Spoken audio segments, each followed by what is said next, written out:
అప్పటి వరకు కేటీఆర్ను అరెస్ట్ చేయవద్దు. హైకోర్టు ఫార్ములా ఈ కార్ రేస్ కేసులో బీఆర్ఎస్ వర్కింగ్ ప్రెసిడెంట్ కేటీఆర్కు తెలంగాణ హైకోర్టులో స్వల్ప ఊరట దక్కింది. ఈ కేసులో తీర్పు వెల్లడించే వరకు కేటీఆర్ను అరెస్ట్ చేయవద్దని హైకోర్టు ఆదేశించింది. ఫార్ములా రేస్ కేసులో తనపై నమోదైన ఎఫ్ఐఆర్ను కొట్టివేయాలంటూ కేటీఆర్ క్యాష్ పిటిషన్ దాఖలు చేశారు. ఈ పిటిషన్పై ఈరోజు సుదీర్ఘ విచారణ జరిగింది. కేటీఆర్ తరపున సుప్రీంకోర్టు సీనియర్ న్యాయవాది సిద్ధార్థ్ దావే వాదనలు వినిపించారు.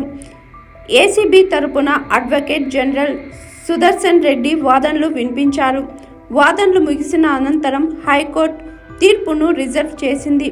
తీర్పు ఇచ్చే వరకు కేటీఆర్ను అరెస్ట్ చేయొద్దని ఆదేశించింది. ఈ మేరకు కేటీఆర్ను అరెస్ట్ చేయొద్దని ఆదేశిస్తూ మధ్యంతర ఉత్తర్వులను పొడిగించింది.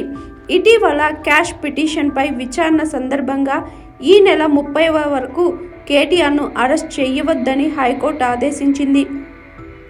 అయితే దర్యాప్తును కొనసాగించమని ఏసీబీకి సూచించింది. 10 రోజుల్లో కౌంటర్ దాఖలు చేయాలని ఆదేశిస్తూ తదుపరి విచారణకు ఈ డిసెంబర్ 27 వరకు వాయిదా వేసింది. ఆ తరువాత విచారణను డిసెంబర్ 31కి వాయిదా వేసింది. ఈరోజు సుదీర్ఘ వాదనల అనంతరం తీర్పును రిజర్వ్ చేసింది తెలంగాణ హైకోర్టు.